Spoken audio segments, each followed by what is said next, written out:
So, how do 25 people who barely know each other work together to create a positive impact? And why even get involved in the first place? Before I joined the GovLab, I learned the trend of the Asian demographic, and I learned that many countries and cultures were facing this opportunity but challenge. Nova Scotia is also facing this opportunity and a challenge. I was interested in joining the NS GovLab because I wanted to learn new transferable skills. I wanted to work with smart people like Marjorie, and I wanted to develop my skill set. And I was interested for a couple of reasons. Well, one, I'm a perennial. And so the subject interested me. But also, I've been a community activist for years and worked in community, and I'm always on the lookout for new approaches. And this idea of social innovation labs really appealed to me. So I thought, why not? In today's world of rapid change, we need social innovation. We need ways to gather many hands and many voices and get diverse perspectives, and that's exactly what the NS GovLab was. It's certainly different than anything that I've ever done before.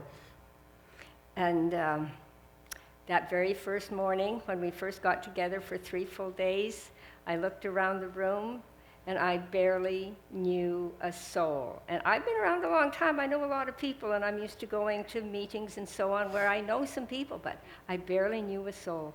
And that, more than anything, said to me, this is going to be different. What I found intriguing was that around this circle, there were people from so many different backgrounds in terms of the profession. We had people in NGOs, we had people from the private sector, we had people from the public sector, we had people from different industries like energy, education, we had people that were just starting off their careers, people that were retired, and you had myself, a student. So that in itself was super interesting to me, and that's why, I found it so engaging. I had a slightly different reaction. I'm actually quite a strong introvert, and the thought of spending 3 full days with people I barely knew, I wasn't too sure. But I really wanted to participate, and I said to myself, I'm just going to go into this with an open heart, and whatever comes up, comes up. And it worked out just fine, because we had time when we were together and talking and interacting and networking and all that wonderful stuff, which I did enjoy. But we also had time as individuals to withdraw if we needed to sit and think about things. So it worked for lots of different kinds of people. Another interesting thing was in the first 3 days, our co-leads put us through some sessions that got us to learn about each other. And I think in the long run, that helped us so much in terms of helping us form our teams and work with more like-minded people for our projects. Yes, and I want to emphasize that point, because we were given opportunities to get to know each other in ways that we don't normally get to know other people that we're working with. Like you could really dig into your soul and your true essence and throughout this process. And I think that's what helped a lot to develop trust in each other, and to be able to say whatever we wanted to. It's very helpful. But that was just the beginning. The hard part was to begin. Yeah.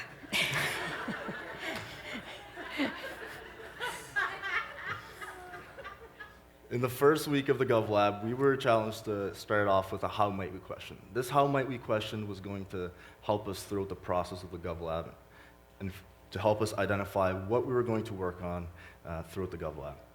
My team looked at how might we foster a community of social innovation through intergenerational connection, getting seniors and youth together and working and having them work together. We explored things like a leadership conference. We explored things like creative hubs or business hubs. We explored other community development initiatives as well. And our how might we question was, well, it changed. and then it changed again, and then we tweaked it, and then it changed again. We sort of landed on how might we create communities that support and engage older adults. But you know, I found these how might we questions actually quite freeing, because it opened our minds to other ways of thinking. So we might think, how might we better hear from this population? How might we do this? How might we try that? And trying to get to the essence of what it was we wanted to accomplish. I just found it very freeing and creative. Yes, and it was such a new experience. Like, looking back on it, we had innovation happening on so many levels. First of all, the government taking a chance to run a social innovation lab in itself. The co-leads were learning and applying their learnings to us at the same time that we were learning and going off into communities and working with different community members. So looking back on it, you could see that social innovation was happening, at the government level, with us in the lab, and then with us going into communities and teaching others about social innovation. Yes, and I started by saying, I'm an introvert, but I loved our team. And that was the same experience with everybody else that participated. We all loved our teams. And I think that message to me was that many different kinds of people can work together in ways that are genuine, that respect who each of us is as individuals, the many different skills and viewpoints that we bring. And I am so glad that I participated in this whole process. Yes, and before we get to impact, I want to talk a little bit about what stood out for me was the importance of listening to the people that you're trying to make a difference for. And I know we got told that, and we went out and we did it, and we realized we maybe weren't hearing from people living in poverty. Maybe we weren't hearing from First Nations people. Maybe we'd missed the LGBTQI community, and so on and so forth. So it really pushed us to listen.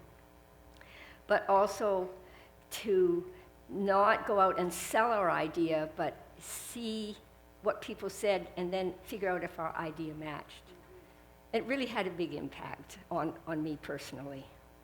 Yes, it's with myself as well, like looking back on the process, I can now use all these teachings that we learned and move forward. When I have challenges or opportunities through work, I can look at it through a new lens of social innovation. And one that's co-creative, one that's can be very transformative, and one that's inclusive as well. Yes, and being told that it's okay to make mistakes. In fact, we expect you to make mistakes because there's such emphasis, I think, in our society to succeed. But every time you made a mistake, it was an opportunity to learn, to tweak, to adjust. And by being courageous about making mistakes meant that we could work things out at a really small and local level. And then, when we were satisfied, it could be scaled up to reach a broader population. And, we have heard stories of big institutions or governments that, we've got the answer for some issue and spend a huge amount of money to make it happen, only to have it fail miserably. I mean, it doesn't happen all the time. Of course, they have successes too. But with social innovation, the principle of starting small, working things out, trial and error, learning as you go, and then expanding makes a lot of sense to us. And, that impact that you were talking about,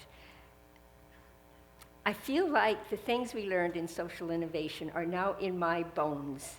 That I will feel a lot more confident about encouraging groups that I belong to get away from thinking that we have the answers around our small table and going out and truly listening and finding the people whose voices are usually not heard. So, what do you think? Can we recommend social innovation to the folks here? Absolutely. Absolutely.